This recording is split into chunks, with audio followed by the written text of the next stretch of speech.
Collier and Breanna Stewart aren't just stars on the court. They're also central figures off it. As influential voices in the players' union, they're shaping a strategy that's left owners stunned. After being offered record-breaking salaries and a historic overhaul of league pay, the union's rejection wasn't just bold, it was inflammatory. With ownership now openly considering canceling the 2026 season, the question isn't whether this is a high-stakes gamble. It's whether the top players believe they no longer need the WNBA at all. Unlike most of the league, Collier and Stewart could land on their feet if things fall apart. They're already exploring ventures beyond the WNBA. But the league's survival doesn't hinge on its stars.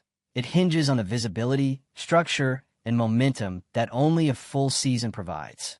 If you're into the real story and all the messy twists they don't show on highlight reels, go ahead and subscribe. And if you're sticking around to see how this Browns QB chaos plays out, you should definitely be subscribed. If the WNBPA continues down this path, it may not just weaken the league. It could erase it altogether, leaving future athletes with nowhere to play and nothing to build from. It started with what should have been a breakthrough. The WNBA, after decades of slow growth, low salaries, and being overshadowed by every major men's league, was finally on the brink of something massive. League owners came forward with an offer that, on paper, looked like a dream, an overhaul of the salary system, with maximum player salaries jumping by 500%. The average salary could reach $500,000. That's not symbolic. That's historic. It would have made the WNBA the highest-paying women's sports league on the planet. President. Photos, but instead of applause, the Players Association lit the whole thing on fire. Their reaction? They called the offer a slap in the face. Not, we can do better. Not, we want clarification. A flat-out rejection. And just like that, negotiations ground to a halt. What should have been a celebration of progress turned into a high-stakes standoff that now threatens the future of the entire league. The heart of the conflict isn't just about money. It's about power. Specifically, who has it and who's willing to use it. WNBA players have been fighting for recognition and respect for years. But now, with owners finally offering real money, they're walking away, claiming it's not enough. That tells you this isn't just about numbers. It's about positioning, about perception, about who gets to dictate the terms of growth. The league's owners see it differently. Many of them have poured money into the WNBA for years without seeing returns. To them, this salary increase is a major leap, maybe even a risky one. They're treating it like a business decision, not a cultural movement. And when the players reject it entirely, the owners start thinking in hard numbers. Is this even worth it? Some are already considering the nuclear option, canceling the 2026 season, not as a threat, as a legitimate financial strategy. If the union refuses to negotiate, and if owners feel they're being asked to commit to something unsustainable, pulling the plug might feel like the smartest choice on the table. This is where things get dangerous. Because not every player is Caitlin Clark. Not every player has a multi-million-dollar endorsement deal to fall back on. Some players rely almost entirely on their league salary. Rookies, bench players, journeymen. A canceled season doesn't mean a temporary setback. It means careers derailed, dreams delayed, and financial disaster for those living paycheck to paycheck. Endorsements depend on visibility, and visibility comes from playing games. If the league disappears, so does the platform. The public doesn't endorse athletes they can't see. And when the league goes dark, it's not just money that vanishes, it's momentum. That's the irony. The WNBA has never had more attention than it does right now. New fans, rising stars, record-breaking viewership. This was supposed to be the start of a new era. But instead of cashing in, the league is watching everything stall out over a fight that may be more about positioning than survival. Critics of the Players Association say the union is fighting for the wrong people. That instead of focusing on the majority of players, the ones who need this league to live and breathe, the WNBPA is chasing perks for a select few. Stars like Collier and Breanna Stewart aren't just athletes. They're investors, entrepreneurs, power players. They've got interests outside of the WNBA. If the league falters, they've got somewhere to go. But most of the league doesn't. And that's what makes this feel so off. The people with the least to lose are driving the hardest line. Meanwhile, the players with everything to lose, those relying on the league for exposure, income, and opportunity, are being dragged into a game of chicken they can't afford to play. Add to that the WNBA's fragile infrastructure. It's not just the players who are vulnerable. The league itself has issues. Franchise sales blocked, valuations unclear, owners hesitant to invest further. The structure holding everything together is not as stable as it might look from the outside. Any disruption now, especially one this big, could tip the whole thing over. And yet, the union refuses to budge. No counteroffer, no middle ground, just silence.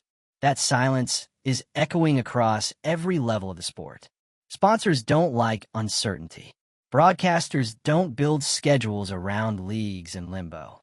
Future players, current fans, investors, they're all watching this unfold and asking the same question. Why? The fact that owners are even entertaining the idea of canceling an entire season should be the biggest red flag in the room. These aren't owners itching to cut costs. They're the same people who proposed a massive salary jump. But now, facing rejection and no return to the table, they're calculating the risks. And a shutdown might be less expensive than locking into a deal they see as unsustainable. That's how bad the breakdown is. It's not a standoff anymore. It's a staring contest with the future of women's basketball hanging in the balance. 2. This isn't just about one contract negotiation gone wrong. This is about the very foundation of a league that took nearly 30 years to build. If 2026 doesn't happen, the impact will be felt far beyond one season. Development pipelines get severed. Sponsorships disappear. Young players coming up the ranks lose faith that there's even a future to aim for. And let's not sugarcoat it. If the WNBA collapses under the weight of its own internal fighting, it'll set women's sports back in ways we can't even fully calculate. All the recent gains, all the media hype, all the new attention, it disappears. And once the spotlight moves on, getting it back is near impossible. The worst part, it didn't have to get here. A 500% salary increase should have been a turning point, the beginning of a new era. Instead, it's the hill the league might die on. Not because the offer was bad, but because no one could agree on how to move forward. That's what makes this whole saga so frustrating. There was a path to progress. There was a deal that changed the game. But instead of building on it, the union shut the door. And now, we're left wondering if the WNBA just walked away from its best chance at Aces vs Indiana Fever match. No league, no sport, is too big to fail. And the WNBA, for all its growth, is still vulnerable. Still dependent on careful planning, on buy-in from all sides, and on people understanding the bigger picture. Right now, that bigger picture is being ignored in favor of short-term power plays and individual agendas. And when the dust settles, the scoreboard won't show who won the negotiation. It'll show who's still standing. Let's know your thoughts. Do you think the WNBPA blew a once-in-a-generation opportunity? Are the owners playing hardball or just protecting a fragile business? Drop a comment, like the video if you think this mess needs serious fixing, and hit subscribe. We're not done covering this saga. Not even close. The silence is loud.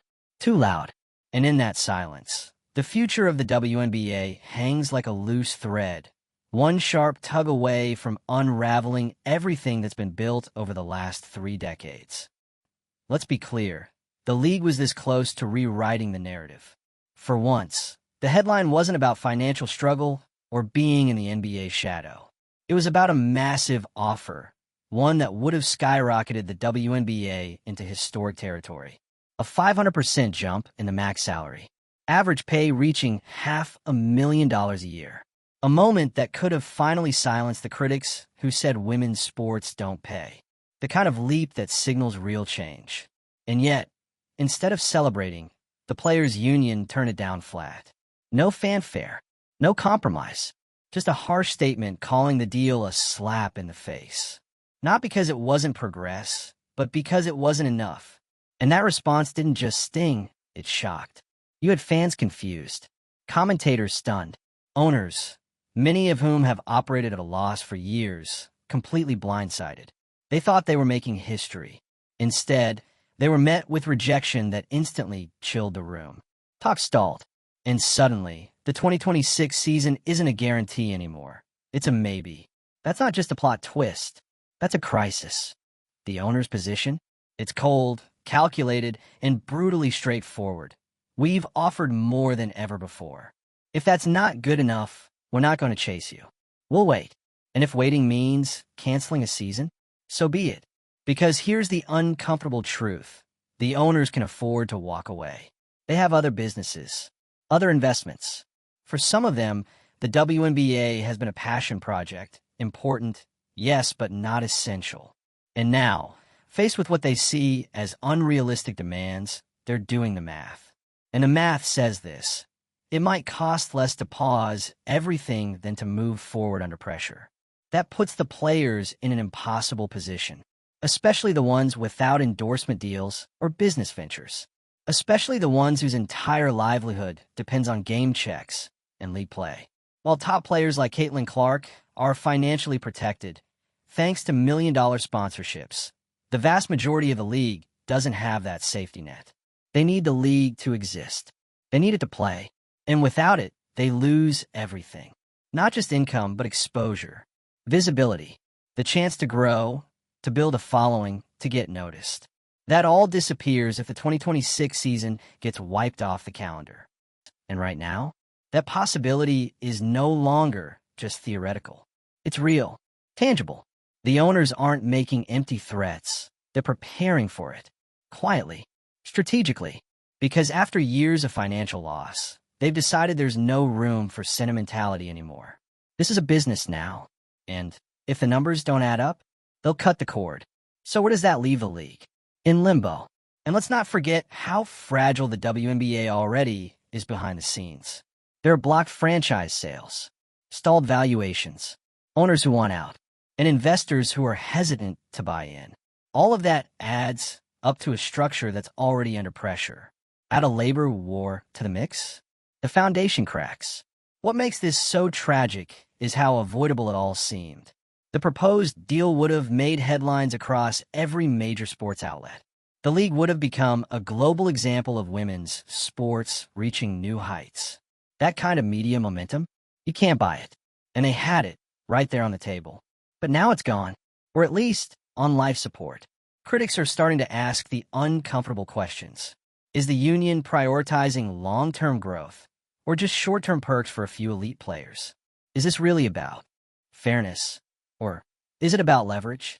And why does it feel like the ones driving the hardest are the ones with the most to gain, even if the league? Because if we're being honest, there are players who stand to benefit from alternative leagues, private ventures, or foreign opportunities. But that's not the case for most. Most WNBA players don't have options outside the league.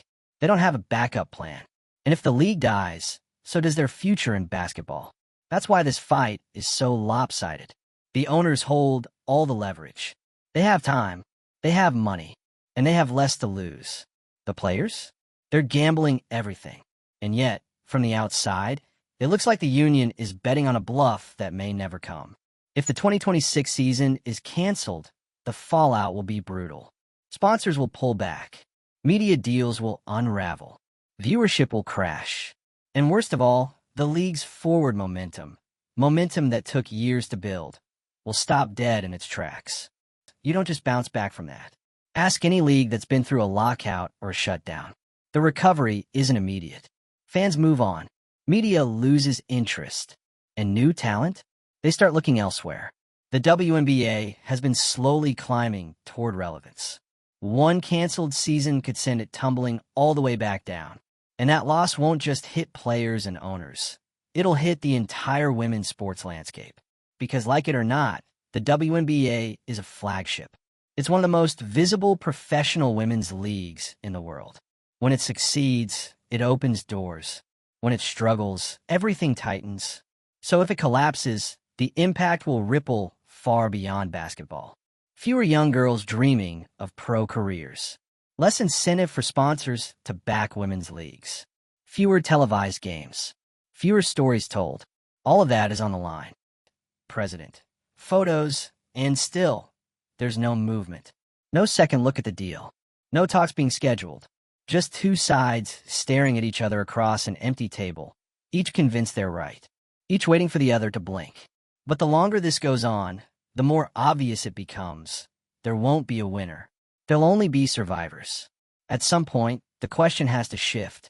It's no longer who's right, it's what are you willing to lose to prove it? Because if both sides keep digging in, they're not going to uncover a better future. They're going to bury the one they already had.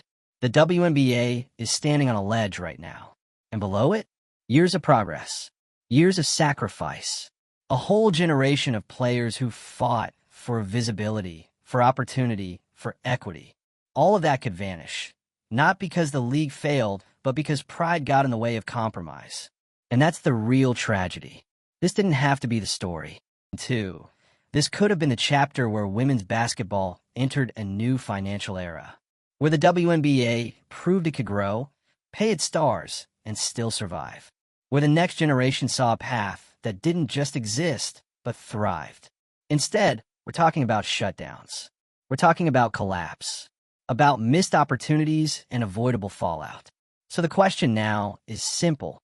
Who's going to step up?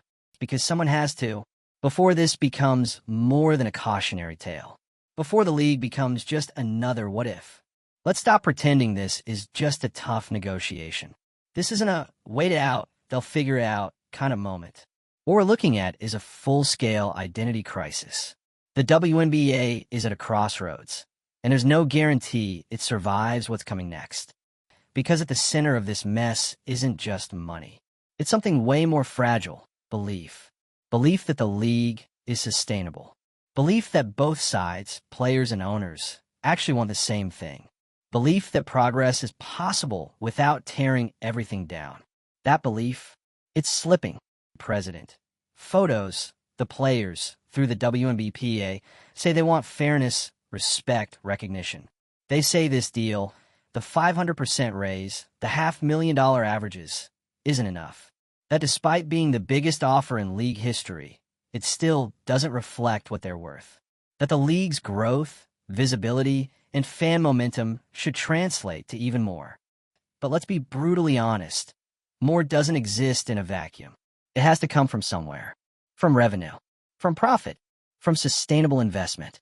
And right now, the WNBA doesn't have a cash machine hiding behind the curtain. What it has are owners who have lost money year after year, but kept the league afloat anyway. And now those same owners are looking at this rejection and asking, what exactly are we investing in? And more importantly, who are we investing in? Because if you're sitting in that ownership suite, watching your players walk away from a historic raise, you're not seeing solidarity. You're seeing a union try to negotiate like it has the leverage of a billion-dollar league. The problem? This isn't the NBA. Not even close. The owners know they've subsidized the league for decades. They know the business isn't profitable yet. They were willing to invest in a future, but only if there was a future to invest in. With this rejection, they're wondering if that future even exists. And for the first time in a long time, they're entertaining the idea that maybe it doesn't. So, what happens if the 2026 season gets canceled? What does that look like? It's not just empty arenas. It's lost TV contracts, pulled sponsorships, fans who don't come back, and more importantly, players, dozens of them, who suddenly have no paycheck, no exposure, and no platform. Because here's a hard truth no one wants to say out loud. Endorsements only exist because of the league. Without games, no highlights. Without games, no coverage. Without games, no marketing value. Even the players with big endorsement deals, Caitlin Clark, Breanna Stewart, Nneka Agwamike, they're visible because the WNBA gives them a stage. Take away the stage, and it all starts to fade. But that's just the surface. The real cost is underneath. It's the lost momentum, the lost future. The 14-year-old girl who was watching the WNBA and dreaming of playing there one day. Now she's left wondering if there'll even be a league when she grows up. It's the college player who was grinding for a shot at the draft, only to realize that the system she was preparing for might not be there anymore. It's the agents, the trainers, the media teams, the sponsors, everyone who's built their careers around the league, suddenly finding themselves with nothing to support. That's what's at stake here. And what makes it worse? It's all self-inflicted. This isn't an external crisis. This isn't a pandemic. This isn't a government policy change. This is two groups, players and owners, who should be aligned, should be fighting together to grow the game, instead dragging the league toward a cliff because neither side wants to blink first. President. Photos. Let's talk about strategy. The union's hardline approach, refusing to negotiate, calling the offer insulting, making no counterproposal, might work if they held leverage. But they don't. The owners have money, time, assets. They can wait. The players? They can't. Because if you're not playing, you're not earning. And if you're not visible, you're not marketable. So what's the end game? Is the WNBPA banking on public pressure, forcing the owners to cave? Because that hasn't worked. If anything, it's backfired. The public response to the rejection hasn't been sympathy. It's been confusion. How is a 500% raise not good enough? Why walk away from $500,000 salaries? Those are the questions fans are asking. And the longer this goes on, the more frustrated they're getting. Because people want to support the WNBA. They want to see women's sports grow. But they're not going to support a league that doesn't even seem to want to exist. That's the danger here. Not just losing fans, but losing faith. You don't get many chances to redefine your image. And the WNBA had a golden one. But now the league is being defined by headlines about labor disputes, season cancellations, and player-owner standoffs. That's not progress. That's regression. That's the kind of noise that scares off investors. The kind of instability that makes advertisers pull out. The kind of controversy that makes TV networks rethink renewal deals. And when that happens, the damage is generational. Because once a league collapses under the weight of its own internal conflict, it doesn't just come back the next year. You lose everything. The infrastructure, the fans, the momentum. You start from zero, and not everyone gets a second shot. There's still time to fix this. Barely. But time is not infinite. And the silence from both sides is becoming more damaging by the day. What the WNBA needs now isn't more public statements or bold declarations. It needs negotiation. Real, pragmatic, uncomfortable negotiation. Because that's what grown leagues do. They fight, sure, but they come back to the table. They meet in the middle. They don't walk away from progress just because it's not perfect. The players need to understand that walking away from a league doesn't prove strength. It proves vulnerability.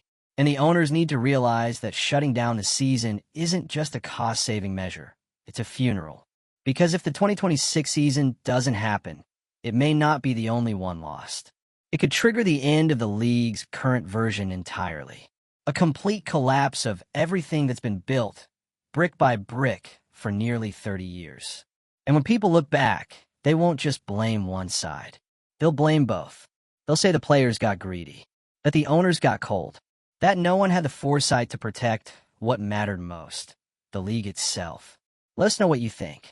Is this deal the opportunity of a lifetime, or are the players right to hold out for more? Comment below. Hit like if you're just as frustrated with this standoff as we are, and subscribe. We'll be here to cover every twist until this drama ends one way or another.